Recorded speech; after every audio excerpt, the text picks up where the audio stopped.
Hello and welcome to a brand new episode of Look Forward. I'm your host, Jay. I'm here with my co-host, Brad. How you doing, Brad? It's an awful lot of Donald Trump making himself the main character this week again, which I don't appreciate, I gotta say. Well. I think it is a narcissistic presidency, if nothing else. I mean, if we're being quite honest. Look, there's plenty to talk about, so let's get right into it. The big topic this week is Greenland. Greenland. It is all anyone is talking about. Probably next week we'll be bombing Iran or threatening. So, you never really can tell. But the flavor. You gotta protect protesters, Jay. That's this White House's stance. Look, I got to tell you. So do you know who Scott Galloway is? I do not. Dr. Scott Galloway. He's if you Google him, I'm sure you've seen him. He does. Is he a real doctor, or is he a doctor the same way that Dr. Pepper is a doctor? No, he's like a doctor of economics or something. Okay. But he's a smart guy, and he does a podcast called The Pivot with Kara Swisher, who they do it for New York Magazine. Oh, okay, yeah. You probably, if you Google Scott Galloway, you'll know who he is. And I normally like Scott Galloway's opinions on most things, but in their latest episode, he apparently had just gotten facial surgery because rich. I don't get it. I shout out to his co-host who was just giving him a super hard time. Why did you do this? This is dumb, right? You look weird. But he was like, look, I'm saying a lot of things this week. I'm kind of high on opioids. So, or opiates. So I might be saying some stupid shit. Well, he gave a fucking doozy when it came to Iran. I'm listening to it. I'm like, what the fuck are you talking about? Well, why don't you keep it keep it holstered, because we do have that story later on the docket. So if you listen to The Pivot, you'll already know what I'm talking about, what I'm going to talk about, but we'll get to it when we talk about Iran. It's the most idiotic logic I've ever heard, but and I like the guy a lot, but I was like, that doesn't make any sense. So I'm sure we'll talk more in depth about Iran probably next week as well. All right, so Greenland. So some people from Denmark have met with, I believe, JD Vance and Marco Rubio in the last day or so about Greenland, and basically they're like, there is no price, and we're not going to just give up Greenland. Please stop asking. You're being very weird. I did see, I think it was the prime minister or what have you. And he's just a picture of him smoking a cigarette, just oh, for fuck's sake. It's an image right after he met with them. And apparently he hadn't smoked a cigarette in 15 years. But after meeting with them, he was just I need a cigarette. These guys. I've been that guy before. I can empathize. So. Christ. Oh my God. But Europe has now officially sent troops. Multiple European countries have sent troops to Greenland. They will be, they are arriving or have arrived Thursday, as of this recording, January 15th. So obviously Denmark has sent some. I believe France has also sent some, and I believe Sweden as well. Yeah, the French military elements. Macron noted that French military elements are on their way. So I suppose that's big old cannons and shit. Or croissant launchers. I don't know. I've never been to France. Swedish Prime Minister Ulf Kristersson also wrote on X that several officers from his country's armed forces would arrive on the island later Wednesday. Quote, they are a part of a group of several allied countries. Together, they will prepare for upcoming elements from the framework of the Danish exercise Operation Arctic Endurance. It is at Denmark's request that Sweden is sending personnel from the armed forces. The Danish Defense Ministry said earlier this week that it is deploying increased aircraft, naval vessels, and soldiers to Greenland with further assistance with NATO allies. The extra forces will guard critical installations, assist local authorities, and prepare for additional allied troops. The drills are aimed at expanding NATO's footprint in the Arctic and training forces to operate in harsh conditions. And let's get real, to build up a real presence so that this idea the U.S. isn't just going to walk in to fucking Greenland and just take it over in some sort of Czechoslovakian 1930s situation. Okay. Yeah. So that's probably the most apt comparison, honestly.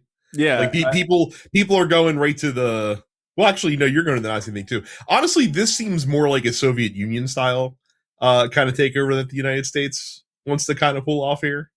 Oh, the United States little green men situation. Yeah. Yeah. I mean, look, I think that, okay, let me ask you this before I give my opinion. Mm-hmm. Do you think that there is or what do you think the percentage chance is, I should say, of military action from the U.S. starting this, trying to take Greenland?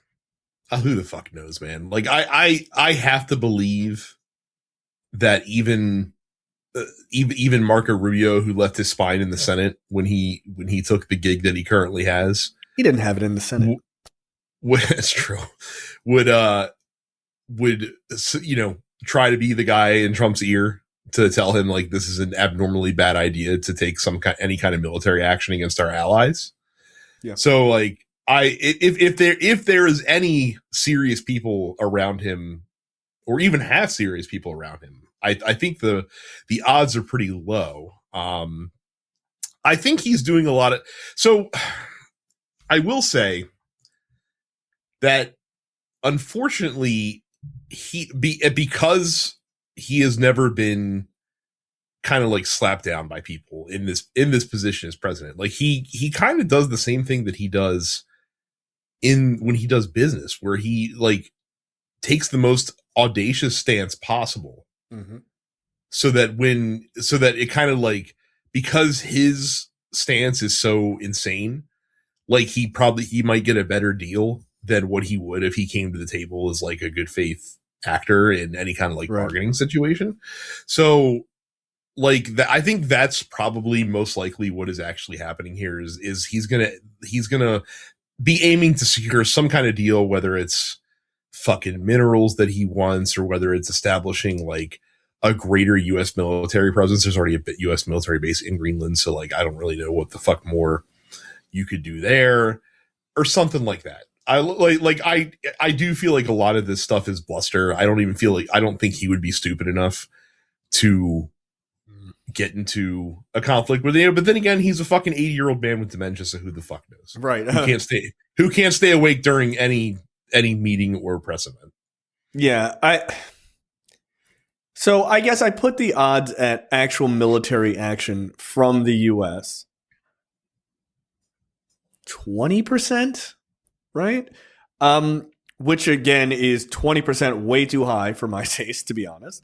I think the problem is his like fucking tact is like, ooh, like being unpredictable is like the best way to be, and it's like, no, all it really does, since you're the U.S. president, when you're unpredictable, is just gives everyone else fucking ulcers in the country. Because we're sitting here wondering what the fuck you're going to do. What dumb thing are you going to do today? Yeah, if you could just not do that, that'd be great. Right. So yeah, I give it about a 20% chance. What I think is interesting is, to your point, right? Like, is this to get a deal? And what is that deal? Like, we've never really had him explain like what is the, because he said this week that he has they asked him, like the news media asked him, like, why are you like pursuing this? Because he's never really responded as to why. And he said, for psychological reasons. And I'm like, do you mean philosophical reasons? Like, I don't like, I don't really think he understands what that word means. And he also used the word psychological about something else today. And it like in the context, it didn't make sense either. And I feel like he's heard that word a lot, probably from his doctor. Like, right. You're having psychological problems. And he was like, yes. Great word. I'm going to use that myself. Yeah. That is his classic thing. Is like, if people are saying like, oh, you just learned something. Congratulations. Yeah, exactly. psychological, and we'll learn that he learned another thing. You can tell that story, which is hilarious. I had not heard that story. The other one. I'll tell it right now because since we're kind of on the topic. So they were talking in the White House about some health initiative bullshit that they're doing, and he gave a little press thing in the Oval, and he's like, there's too many options with milk because you got like milk with oats and milk with rice, and I don't even understand how you do that. We're bringing back whole milk, and he's like, and by the way, that's whole with the W for anyone out there that's confused about that. And I'm like, pretty sure no one out there is confused that whole milk is WHOLE milk. So now everyone on the internet is pretty sure that for the first 80 years of his life, Donald Trump thought that whole milk was HOLE milk. And what does that mean? Who could say? I could say he's dumb as fuck. That's what I could say. That's how they make Swiss cheese, is with whole milk. The milk with the holes in it. That's how they take the regular cheese and then they pour the whole milk and then they just cut holes. That's how they do it. There are a lot of cheese scientists. I don't understand it. No, so in reference to him talking about canceling the midterm elections, which we'll of course talk about, he says, quote, "It's some deep psychological thing, but when you win a presidency, you don't win the midterms. When you think about it, we shouldn't even have an election." So, like, again, that's not a psychological thing. Like, that word doesn't make sense in the context in which you're trying to use it. So I think he just heard that word a bunch and was like, I'm going for it. Like insane asylums. Like he just fucking heard that shit and he was like, yeah, I'm just going to keep saying it. Like no matter how fucking stupid it sounds. And again, I think he hears it because they're like, you're having psychological problems. Like this is what's happening, sir. Guess what? I passed my third cognitive test this month. Cool. not the flex you think it is, but all right. It literally is not. I don't like to tell you that you're right or that that people are agreeing with you, Brad. I hate it. I fucking hate it with all my heart. But you know what? I think you might be right. A lot of people are glomming on to your theory that he is only picking Greenland because of the size of it. It's because it's enormous. Yes, that's the only. It's not even that big. It's not even that big. I was gonna mention that is that people think that because of how it's viewed on a map, that it's like the size of Canada basically. But in reality, because of how maps and globes distort that, like if you actually overlay it onto like other land masses that we're more familiar with the size of, like it's still enormous, don't get me wrong, but it's not like it would cover like half of the Midwest basically is right. It's not the size of all of North America, which is kind of what it appears practically, or half of North America. So yeah, it's I saw like Chris Hayes was like, I think it's just because it's big. Like I think that's it. 1000% that is the actual reason, is because he's like, look at the fucking size of that thing. Like we have to own it.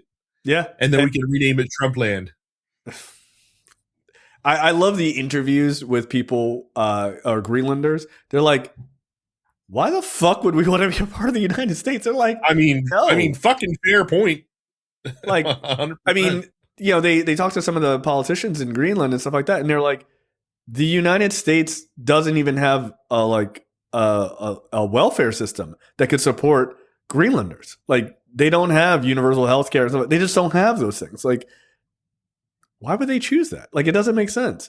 There was one interview with just like some Greenlander. He was like, there's no money that's going to make an influence. He was like, he can send the money and we'll spend it on other things, but we're not converting over. Like, no, I mean, the prime. I guess it's. I don't think it's the prime minister, but I forget what the actual title is of Greenland. Was basically saying like, listen, premier of Greenland. Yes, mm-hmm. He was saying like, look, there's a lot of rumbling in Greenland over the last couple of years about them wanting to break away from Denmark, right? Like, and just be their own nation, which I think they should do that, right? Like, I think it's ridiculous that colonization exist in 2025 or 2026 at this point. It's silly. But he literally told people like, hey, we should probably hold off on that conversation. Not that it's not a valid conversation, but you don't want to be out there alone, right? Like you want NATO. Like, well, I'm about to say I'm fairly certain if Greenland did break off and became their own independent sovereign nation, that they would immediately probably join up with NATO immediately. Like I don't think there'd be a lot of ill will there. No, of course not. So, but it's much better to have at least a significant, well-established European country right now having your back, because they were like, listen, if they had their druthers, they would choose to just be an independent country. However, in this situation, if they have to choose between the United States and Denmark, they choose Denmark 100% of the time. Sure. And look, there is no impetus for support of this in the United States either. Like the surveys are like 90-something% are like, no, what? Why? Like we're going to pay for Greenland? Bro, we don't have food here. Like people are starving in the streets in America. And look, it is a bipartisan issue, right? Like Democrats and Republicans are pretty aligned on this. Like this is dumb. We don't want this. Well, all Democrats and like three Republicans who are willing to say it on the record. I'm sure there are probably more that are too pussy to, actually go out and say the thing. But yeah, Tom Tillis and Lisa Murkowski, in fact, are going to Copenhagen tomorrow to talk to the Danish prime minister to be like, hey, like, just so you know, like Republicans are also not down with this as well. However, I have a quote from Tom Tillis that I'm going to take a little bit of umbrage with here. So he said he was talking about the fact that, he's not down with this. Quote, the actual execution of anything that would involve a taking of sovereign territory that is part of a sovereign nation, I think would be met with pretty substantial opposition in Congress. Really, Tom Tillis? Is that a fact? Because for some reason, I don't see you or anyone else coming out and being upset on the Republican side about what's going on in Venezuela right now. I mean, and also there are plenty of them who support Russia too. Like, let's get real. They may, sort of like tacitly not, I don't know what's going on over there. I think it should stop. But they have they don't have any real compunction to stop Russia from doing what it's doing either. I mean, let's get real. Weird. I wonder, I'm just trying to think of like, what's the big difference between Denmark and Venezuela? I'm just having trouble putting my thumb on what the situation is there. Why Republicans would feel one way about one country and a different way about another country. It's impossible to figure out. I know. It's impossible to know. It's impossible to know, Brad. It's impossible to know what it could be. So yeah, I mean, again, pretending like you give a shit about those other foreign countries, meanwhile being massively hypocritical in your own. I mean, come on. It's kind of what Republicans do. So even the GOP is pushing back on this. Republicans vow to block Trump from seizing Greenland by force. Notice that title, by force. Hey, did you want to pay for it? Sure, we'll give you, unlimited amounts of cash. Yeah, we'll just inflate the debt by another $10 trillion. I mean, can't be that bad, right? Like, no, I mean, we'll make up for it because all the tariffs. Mining companies that are going to come into there are going to make shitloads of money, and that'll of course trickle down to the American consumer, as it always does, just like oil. Mm-hmm. Just like oil. Again, we're bragging that we're getting 30 million barrels of oil, which is about a day and a half's worth of U.S. usage. Cool. Notice that got quiet down, by the way. Like, sure. This is what's hilarious to me. Trump came out early this week and he's like, Exxon is like, this isn't really a place we want to invest in. It's like, this will cost, I mentioned this too. It'll cost something like $50 billion. And they're like, no. Like, sure, we'll make a lot of money, but it's going to take us a while to recoup $50 billion, bro. Like, we make a shit ton, but like, this ain't easy. And so Exxon's like, yeah, I think we're good, right? And so they're like, I quit. And Donald Trump's like, you can't quit. You're fired. So like, you can't join our consortium of robber barons who are trying to go to Venezuela and rape the ground for its precious oil. And Exxon's like, okay, like it's cool, bro. Like, again, like we said last week, I don't think a problem that the United States or corporations in the United States have right now is, you know what, we're really bereft of oil. Like, we need more oil. Yeah, like, look, and I will say this. There is one like decent argument. It's not a decent argument for what happened in Venezuela. To me, there are no arguments that make sense. But like the idea of being so overly worried about oil when you are literally in a energy exporter for oil seems silly. But the only argument it does make is that you can control the flow of oil around. Yes. Right. So you can do damage to your potential enemies by just controlling the flow, which is what cutting off Venezuela's oil to Cuba. That's exactly what that's being used for.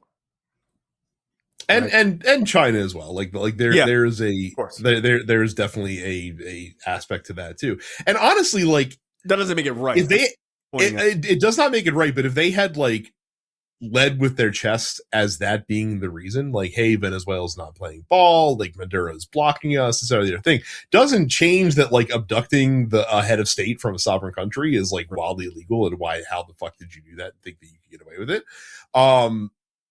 But I feel like that it would make it harder to tamp down on it. Like if you're like, look, like Maduro's a bad dude, we want him out of the way, we're willing to work with the government that exists when he's not there. Of course, that backfired famously, but we just want to make sure that China's not getting, oil from someone that's in our geographical region. Like we should be in that market, not them. You can at least, I think, make a more credible argument than, oh, we're going to run the country for however long we need to until everything gets in place. That makes no sense, like, at all. But again, they're not in the business of actually making any sense. They're just in the business of kind of being at the whim of the Mad King, right? Like, he's just like, hey, I got an idea. And then he just fucking runs with it. Amazing. But, best of luck in all our endeavors. Speaking of, say, what were you going to say? No, I was going to say, and then there's the other aspect that's not on the docket, but they seem to be like, again, it's hard to know what's real and not real in this, right? Because it's like wild card shit. But like they seem to be trying to like ramp up expectations. Like, hey, we're gonna start like going after cartels in Mexico. Again, as I said last week, okay, I don't recommend it. You know what? I do recommend it. Feel free. Like see how this blowback happens very quickly. But they seem to be trying to spin that narrative up. I think Iran is kind of the next big narrative now that the Greenland thing is probably getting thwarted, at least in the sort of the main part of the news, and maybe slips to the back page. Then they'll start ramping up the irony, Iran talk. The irony of all this is that like the people that they have in charge of these various departments and stuff like that aren't competent enough to do one thing really well. No. Even when they're like hyper focused on that one thing, the fact that they're trying to do like 10 major things all at the same time, like how do they expect this is going to fucking go, man? Well, one of these saber rattles is going to kick up enough dust where someone will respond, and it's going to respond in a way that we're not expecting as a country. And you're like, "Oh shit, wait, what? We were just joshing, guys." And it's like, "Nah, but we weren't playing." How about that? Right? Like, you put American troops in Greenland as some sort of like, well, we'll see what they say. And then some Greenland soldier blows a fucking American's head off. And then you're like, now you're in an international incident where you were just trying to fuck around. That's why you don't do things like this. Because you get somebody killed, a bunch of people killed, because then the U.S. military has to respond. And then you're already down the rabbit hole. You know what I mean? So like, yeah, there's why you don't do things like this. This is about there's a like a mindset in auto racing that I think also applies to geopolitics. Like the worst thing that you can be out on track is unpredictable, because like people expecting you to behave a certain way, and so when you do something really like out of bounds, you end up causing a lot of chaos for people beyond just you. And I feel like geopolitics is probably a very similar thing when you're an actual serious country doing actual serious things. Yeah, I don't know why I guess I do, but like ultimately I don't understand why anybody would think it's a good idea to have that sort of like wild cowboy sort of attitude on the world stage. And I've been thinking a lot about that, like, because that's America's like persona, right? Like coming in from the fucking ranch, and you're like, get out of the way, Hitler, and you just fucking kick that guy out of the way, and you're like, all right, world, we got it. Like post World War II, that was kind of our just our persona. But like that's the persona. Like in reality, underneath that, we're like making deals, setting up treaties, rebuilding countries and all that. Like we didn't just walk up, kick the bad guy in the teeth. He goes down, crying, and then we like save the damsel in distress, and then we go back to the bar to have a drink. We built up nations. Like we went in, like we rebuilt Japan, right? Or like helped Japan. We rebuilt Germany. Like we did things so that we would make allies. We didn't just blow this shit up and be like, that's somebody else's fucking problem, bro. Like, because I think that's the right point happened. But, like these younger right wingers, I think that's what they believe happened. But that's not true. Like they did all the shit that you like totally disagree with and call like cuck behavior by like beating up a guy and then being like, here, wipe yourself off, like wipe the blood off your face that we caused. But here, we're going to help you stand up. And hey, man, don't do that again. Because that's actually what we did. Well, and to that point, like you look at the times we have gone off half cocked, and look at what the situation was. Vietnam was a situation where we kind of went off half cocked into that and got a bloody lip as a result. Afghanistan was a situation where we went off half cocked, and look what happened to us there. So. Yeah. I feel like America's not very good at fighting. Like we're not good at fighting wars that are not just like country to country, right? Like, like when it's sort of like this guerrilla warfare, terrorism type of thing, we're too big and we're like a broadsword. We don't know how to like deal with that. If it's like, hey man, Japan, Germany, we're like, where's that on a map? Blow that shit up, right? Like that. Like we're really good at that, and then we can go, hey man, sorry, you guys are all right? The couple of you that are left, cool. All right, let's rub your back a little bit. All right, stand back up. Here's some American. We'll see you. Like we're a cruise ship. We're a cruise ship. Like we kind of move slowly. Takes us a long time to pivot directions and stuff like that. Right. And if you're like a smaller country or like you said, more of like an insurgent force and stuff like that, cigarette boat, if you will, in this analogy, right? Like you can pivot more readily and you can be a little bit more agile, and that gives you an advantage in some regards. I mean, obviously, like the U.S. could just like if the U.S. wanted to invade a country and just bomb them into submission, they could. But troops on the ground, it's a little bit different. Like it's like we're a wider apparatus. And to your point, I agree with you that we work better militarily against countries that are like us in that regard. So like if all of a sudden France was like, yeah, what's up, motherfucker? Let's fight. We'd be like, this is gonna last a weekend, okay? Like let's knock it off, guys. Like we know you guys have nukes and like you're not afraid to use them. We get it, France. I'm not calling you pussies or anything, but I'm just saying, like if we had to fight a country to country war, we know how to do that, right? Like, and we can do it quite well with extreme prejudice. But that all being said, this situation, all of these sort of like, hey, we're fucking around. Hey, we're not. Hey, we're serious. We're not serious. Like, that's not good on the world stage, man. It does. I mean, it's tin pot dictator shit, which ironically is what he has the personality of. It's just that just so happens he happens to be in charge of the richest fucking country with the biggest military in human civilization history.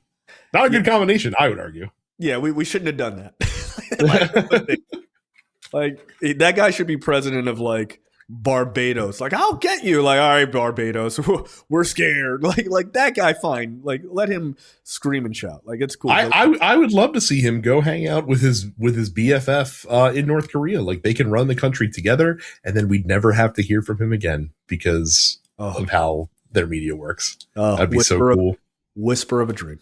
All right, so news you need this week. DOJ goes directly after Jerome Powell, the chairman of the Fed. And it backfires immediately because of course it does. Jerome Powell has been watching and has been waiting, and Jerome Powell has figured out something that everybody else, for the most part, had trouble with. Jerome Powell figured out you do not respond to the bullshit that they say about you. You just respond to what you know is true, and you call it out. That dude went on TV and was like, this has nothing to do with the building that we're working on. This has everything to do with the fact that I will not lower interest rates because the president wants lower interest rates, and that's dangerous. Good night. And that was it. What else are you going to say? Fuck. But he's right. He's right. He called out exactly the bullshit. Don't ever deal with it. Because he could have gone up there and been like, well, we're sorry we're over budget, and we're trying to work on it. And then everyone would have been like, oh, see, look how guilty he is. And then the story would have fed itself. But instead he was like, what the fuck? I'm not even responding to that. We already know that's bullshit. Let me tell you what the real story is. Let this be a lesson to anybody the administration goes after. You just go after him. You don't play defense. You just go on the offense immediately, because that's how he operates. He always goes, I'm a counterpuncher. You're not. You take wild swings at people all the time. What did Greenland do, by the way? As the prime example. But just go after him. Don't play defense on anything. Oh, Brad's the worst person in the world. He stole a library book. Donald Trump's a pedo protector. Just go right at him, dude. Because then you make the story about what he's doing wrong instead of what you're potentially doing wrong, which almost is never true anyway. And look, they didn't have a chance to make those statements technically, but that's what Letitia James and James Comey basically did in the courtroom. No, this is not about any of that shit. This is bullshit. And people were like, it seems like bullshit. Yeah, that's what you do. You just attack, because that's what he was taught to do by Roy Cohn. Attack. And you never back down. When you're fighting with him, you never back down. You just call him on his shit immediately. And the market was like, yeah, no, this is cool. All right. Daddy Powell's got it. We're good. Yeah. But Trump and the Trump administration, the Trump Vance administration, I'm making that a thing. But the Trump Vance administration fucked up in a way that it's clear that this is such a Donald Trump thing, right? Because Trump came out and was like, I didn't know anything about this. It's like, yeah, sure. Yeah, the guy that's like, oh, why shouldn't I be able to tell my attorney general who to go after and stuff like that? Right. Yeah, the guy you didn't know. Right. The guy who sent a secret DM as a public tweet to Pam Bondi, go after these people. So he says he doesn't know, which is nonsense. But what it basically does, Powell's term as chairman of the Fed is over, I believe, in June of this year, sometime in the summertime. But he then becomes just a member of the board, right? So he's no longer the chief, but he's a member of the board. But interest rates aren't set by just the chairman of the board of the Fed. They're set by the entire board. They all talk, and then they go, okay, we're going to put it at 3.7% or whatever. By you doing what you did, Powell's tenure at the Fed altogether isn't over until 2028. He ain't going nowhere now, because there was reports that maybe he would just be like, you know what, I'm going to retire at the end of in the summer when I'm losing my chairmanship. I'll just retire then. But now, you took the fight directly to him. He's a stubborn old man. He ain't going to leave. He's going to wait for you to die first. And so now, yeah, you'll get to appoint someone to be the chairman, but he doesn't have to leave. And actually, I think how it works, by the way, correct me if I'm wrong, I haven't looked into this, but from my understanding is there's 12 seats, right? 12 seats on this board. Because if Powell decides he's not leaving at all and he just becomes another member of the board, Trump has to choose from one of the people already on the board. He doesn't get to put in a crony of his own. He has to find someone, hopefully, that would just agree with him. But Powell still has massive influence on the board because he was the former chairman, and they seem to like him. And he has weathered this financial storm without a recession, which is amazing, right? This guy has been there through Democrat. He's been put in that position by Democrats and Republicans alike. Like, and he's a registered Republican. It's not like he's some like card Oh, carrying. of course, he's a fucking money guy. What do you expect him to be? So. Right. This guy hates taxes, but at the same time, he's doing a good job. Like, like there are conservatives who are not complete idiots, but he's also not a complete fucking ideologue because he's not just going along with what the president says for short-term benefit for his party, which will cause long-term damage to the U.S. economy altogether. So, fun times. What's also interesting is Argentina and Turkey are two countries that we've seen what happens when they let the cronies take over the central bank. No shit. What's that? I said, no shit. And if you think that just because we're the size that we are, that we're too big that we're immune from those effects, incorrect. I would argue on a bigger scale. I was going to say, I would argue we're in a worse potential situation. I just read the other day that Turkey, because like Erdogan came in, got his cronies into the central bank and got like dropped inflation rates. They were like, Erdogan's awesome. And then inflation went through the fucking roof. Right? Yeah. Cause what happens when you come out tomorrow and are like, rates are 2%, people start buying shit like crazy. And then when people start buying shit like crazy, you get hyperinflation. Hyperinflation. That's just how economics works, man. Right. And so apparently in Turkey, this year is the lowest inflation they've had since Erdogan did that. Do you know what percentage inflation is in Turkey right now? Oh, I don't know. But if I had to guess, I'm going to guess. You said it's the lowest it's ever been right now? It's the lowest inflation that's been since Erdogan took over the central bank. I'm going to guess 13%. That's cute. It's at 31%. Wow. As of December 2025, it's at 30.9%. So 31%. So we're going back to like fucking Volcker interest rates if this shit kicks off. Yeah, baby. Like, so that's bad. Okay, I don't think you want 31% interest. That would basically decimate the U.S. economy. It would destroy the dollar. But again, this is why you don't do the short-term gain for long-term pain. Because Trump is like, I'll be gone by then.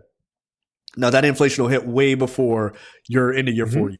Now, maybe it doesn't hit before you die. I'll grant you that. But it would definitely hit before the 4 years is over. And it would decimate the economy. And it to the point where getting it back would be incredibly fucking difficult. Incredibly difficult. So, yeah. Best of luck in all your endeavors. But this is why you don't put a bunch of fucking lunatics in charge of the central bank. By the way, as of January 2026, Argentina's annual inflation rate is 31.5%. Cool. We're all doing great, guys. We're all doing great. Let's definitely let that asshole have the inflation lever on his desk next to the Coke button. It's a bad idea. All right, next up, Brad. Insurrectionist threatens protesters with insurrection enforcement.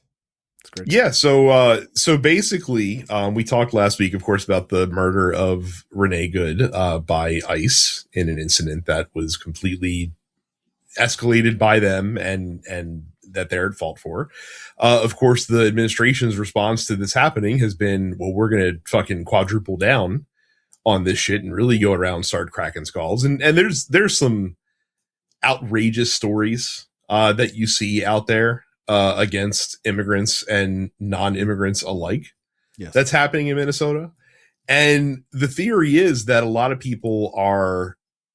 theory is by a lot of people is that they are stepping this up because they want something to kick off. Like they want things to get, riotous. They want things to, they basically want Minnesota to be what they describe Minnesota as being, not as it actually fucking is. Minnesotans are not taking the bait. They're not escalating. They're protesting peacefully.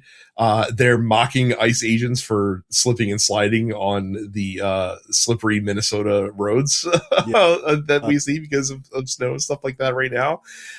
They're telling them off. They're doing all those things, but they're not being violent. They're not they're peacefully protesting, as is their right.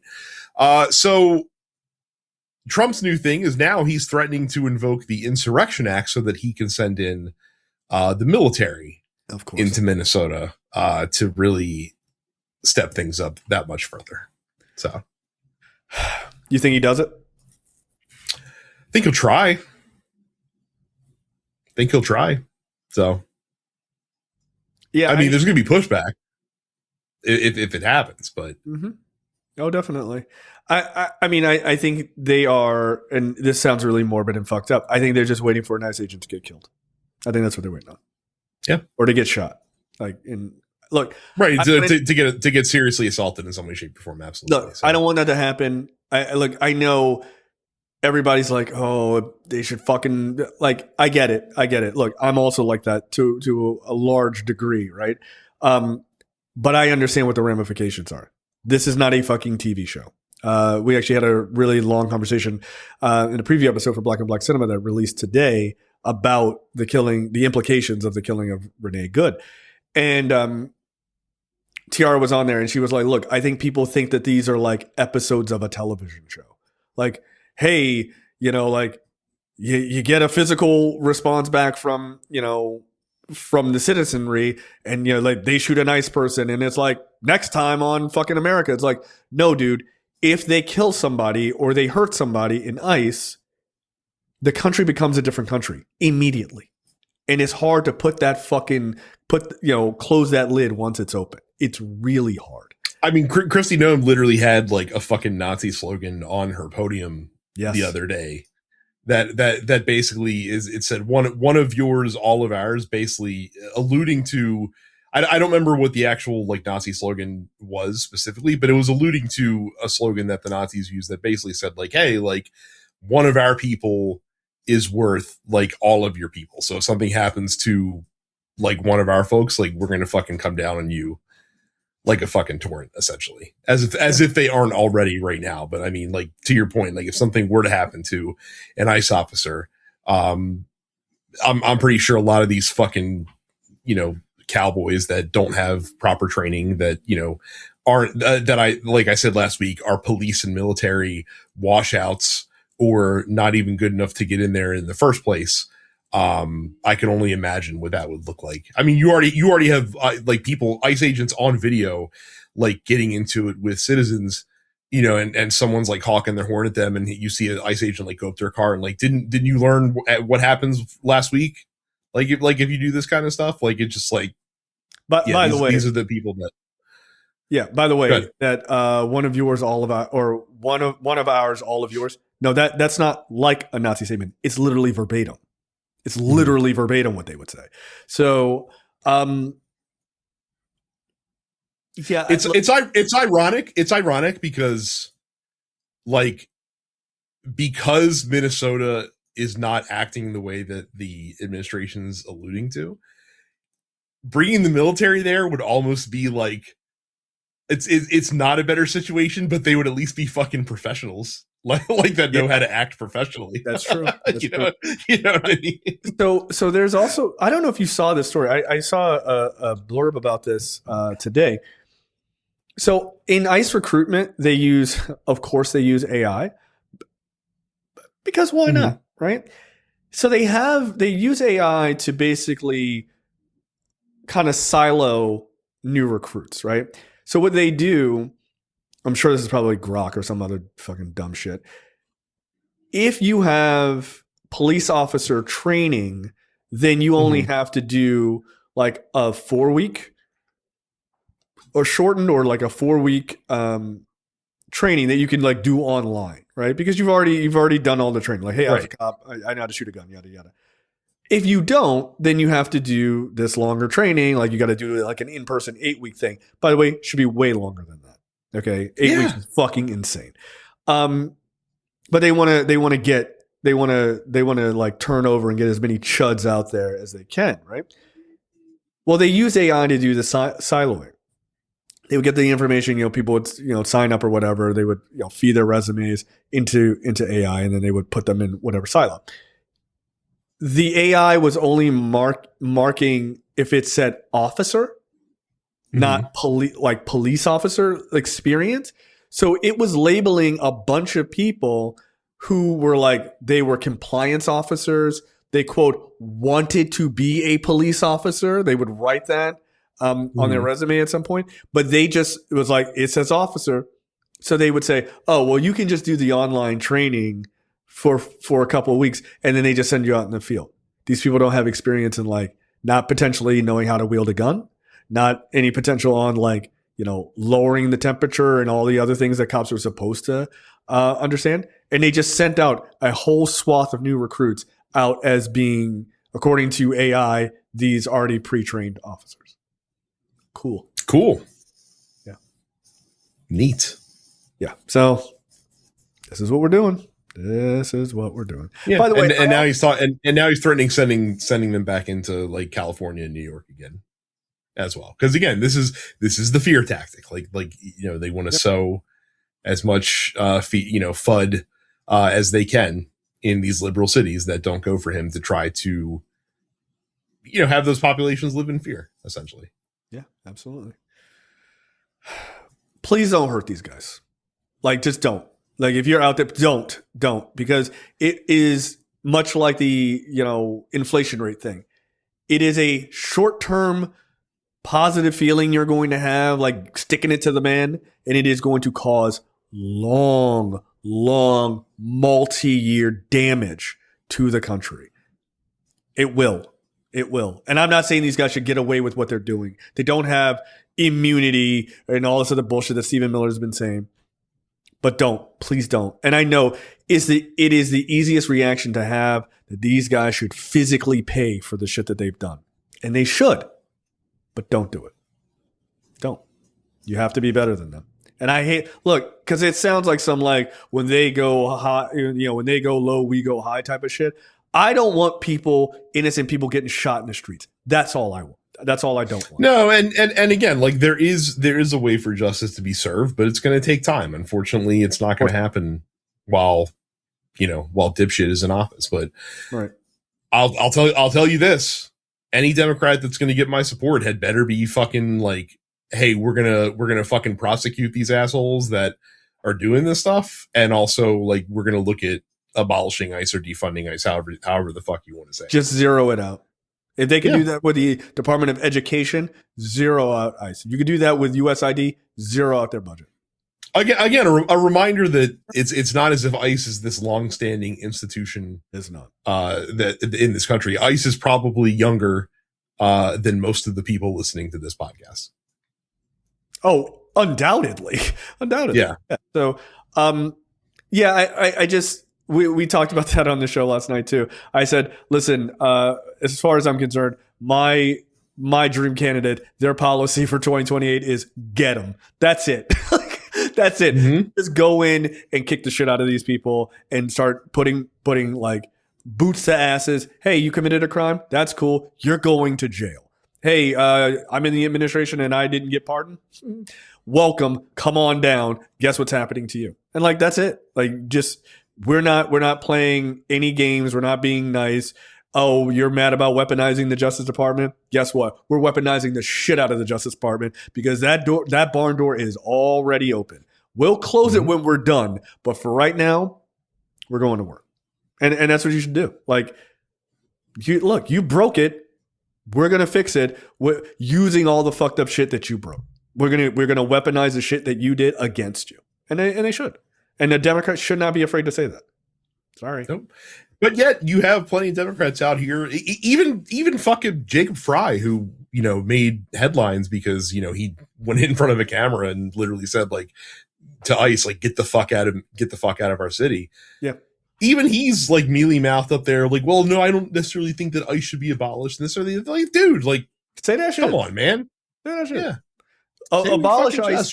Right. Abolish. Guess what? Guess what? It's the plurality leading opinion right now for the first time ever. Yes, There was polling done recently where 46% of Americans think that ICE should be abolished and 43% think that it should not be.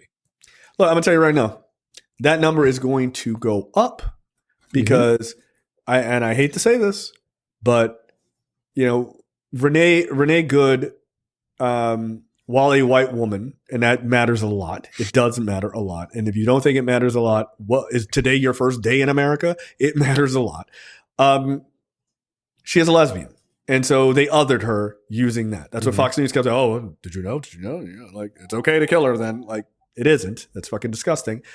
But there's going to come a time where you're gonna get some, like, even though they're going to, whether they're right wing and they're just like, hey man, this doesn't seem cool, or they're left wing, you can get some pretty blonde white woman out there who's going to get hurt, and they're going to have to try to explain to America, who loves a pretty blonde white woman, why this was okay. And that's going to be the time where that sentiment is going to turn for a lot of people. They're like, hey, that woman looks like my daughter, right? Like, that's the reaction you're going to get. And you're like, I don't like that shit. And they're going to write a lot of right wingers, not a majority, but a lot of right wingers are going to see it as they should be able to say, like, I don't like what ICE is doing. Quote, the military would have done a proper job, right? Because they can still have what they want, but then go, these guys are fuck ups. It will happen. It will happen. It'll be some innocent white chick or some innocent little white boy get hurt, and then they're going to be like, whoa. We don't like this. They don't give a fuck about all the brown people getting fucking their heads smashed in and getting blinded and everything else, or killed or deported. Yeah, they're already. I mean, there's people pointing out rightly that, like, there are plenty of people this year who have died, and last year as well, who died in ICE custody, who've been injured by ICE. Like the fact that they're assaulting people to take them in, not, whether they're citizens or not, they're shoot basically, not no pun intended here, but they're shooting first and asking questions, later on all of this stuff. Right. No, I mean, there's been, I want to say 9 to 10 people who have died in ICE custody, like at these facilities that they're keeping people, right? Like, that's a normal thing that's happening, right? But largely Americans do not give a shit. But when they start to look like fucking Megyn Kelly or some shit like that, they're going to care. They are. Well, and again, like, if you think that Republicans are going to be fazed by any of this, like, you're wrong until it happens, because, like, fuck, Donald Trump talked to Renee Good's father, who is a Trump supporter, and basically, according to Trump, in a roundabout way, he told him that, well, she had it coming because she was, involved with X, Y, or Z, which is an insane thing to say to someone whose daughter, whose daughters your goons killed. I can't fucking talk, apparently. So I don't know what if that's true. Because we obviously don't know the phone call. If that's true, I don't understand how your response to him on the phone isn't go fuck yourself. Like, you got nothing to lose at that point.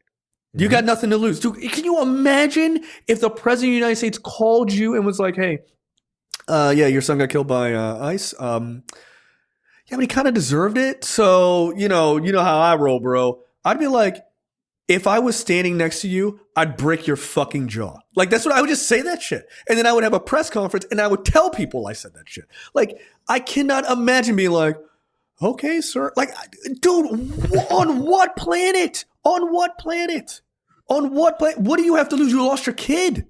You lost your kid to politics, dude. Like, that's the thing that I don't understand. You got to be able, in the middle of the night, that's got to wake you up out of your shit and be like, what am I doing? Who am I supporting in this?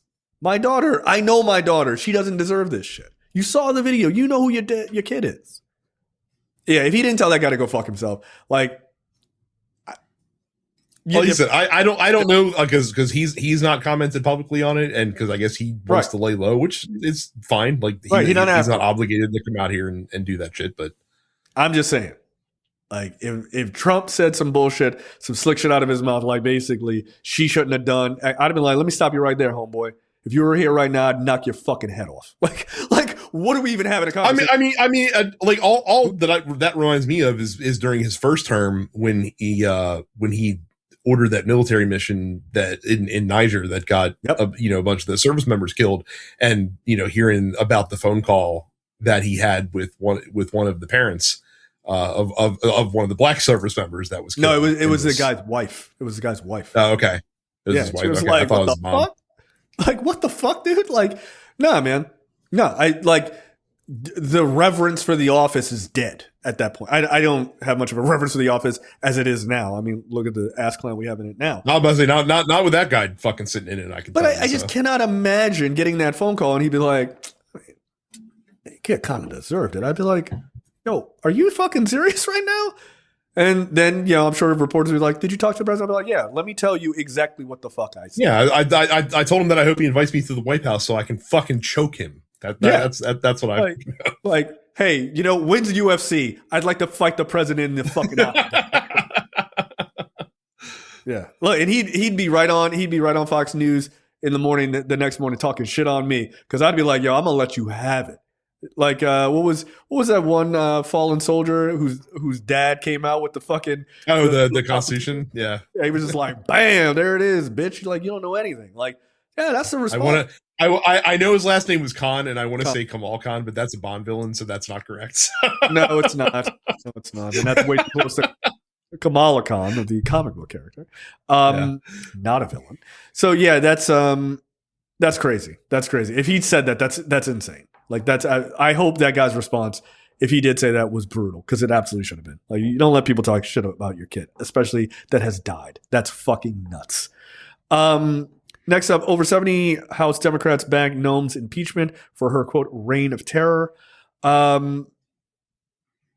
think it's important to try, but again, like, we know where this is going to end up. So yeah, we do know where it's going to end up, but I need people to, when this happens and it fails, I need people to acknowledge it.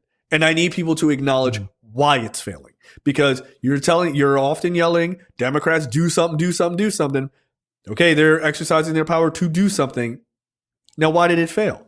Take the next logical step and go, oh, right, because Republicans covered for them. There you go. How about we hard focus on the pieces of shit who could fix these things and could stop these things, but aren't. So, yeah, I think this is good. I saw somebody say, oh, well, don't just do Noem, do Trump and all this. No. Look, you go one domino at a time here, right? Like, you're not going to get. And I think it's. I think it's important to make sure that his people know they're not safe either. Like it's one thing for him to take like the slings and arrows and stuff like that, and to some extent, like he wants that to be the case because like they know he knows and they know that he can run cover for them. So I think it is important to go out against his other people specifically and make sure they know, like, hey, like, we're gonna come for your ass too. Like, don't think that just because you're not the guy at the top of the fucking org chart doesn't mean that you're not going to be held accountable. Same thing with Pam Bondi. Like, I would be drawing up articles of impeachment for her about this Jerome Powell thing, especially once it goes fucking sideways. No, but Jerome Powell, that situation. How about the Epstein files? Because you straight up broke the fucking law. Oh yeah. Let's say like they're just breaking the law right now by not releasing, by not turning these files over. So and they need to put. Look, here's the thing: Thomas Massey, Ro Khanna, you need to get your ass up there and start reading those names. That's what you said you were going to do. Do it. Stop bullshitting and do it. Like, look, play it like a hostage negotiation. You're going to release the files, or we're going to start reading names on Wednesday. Let's see how we play it. Well, and again, like, here's the thing: like, we have the Democrats' next chance is coming up in a few weeks here, because again, the CR that was passed was a short-term CR because Republicans are idiots. So let's shut down the government again. Let's keep doing that right up into midterms. Always a good idea. We got a lot of grievances that we need to air about the government right now. ICE funding being one of them, apparently. So yeah, I mean, look, figure out what your message is, and look, you strap fucking Chuck Schumer to a chair, like, don't you fucking move. Right. I mean the message is pretty fucking easy. Extend the healthcare subsidies. We're reducing how much we're giving ICE, and release the Epstein files. Until those three things are guaranteed, you're not getting a single Democratic vote. Yeah. And guess what? And I would just say, look, it's not a big deal. It's not a big deal. But you give a hard stop date, and it doesn't have to be 2 weeks ahead. None of that bullshit. I'm giving you motherfuckers like 4 days. You get 4 days, start releasing those Epstein files, significant drops. I want that shit. None of that redacted bullshit. So like, you don't play ball with them. You make it as brutal as possible. I'd be like, ladies, survivors of Epstein, let me get all these names and just rustle those up from you. Thank you very much. And I'd be like, listen, every day you don't release these files that are properly redacted, I will read a name every single day. Like, I will shoot a hostage every single fucking day of this. You will release them. And look, they may be like, you know what? We're not going to do it because they're used to Democrats who don't have the balls to do it. You're different than me.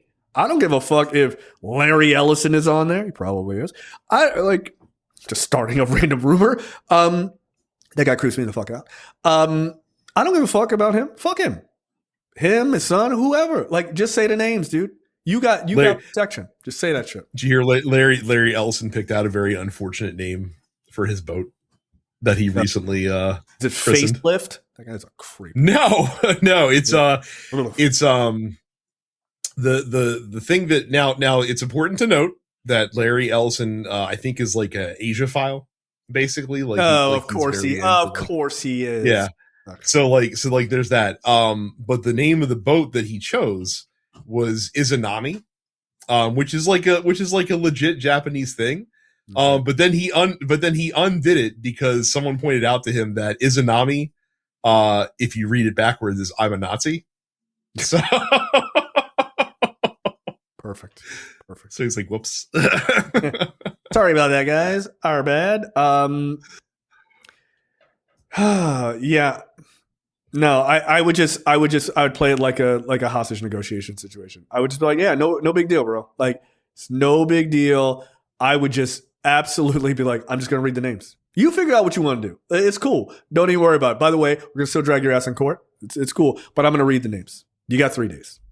Okay, that's the end of the free portion for this week's episode of Look Forward. Make sure you go to lookforwardshow.com/premium. Sign up for premium content. It's only $5 a month or $50 for the full year.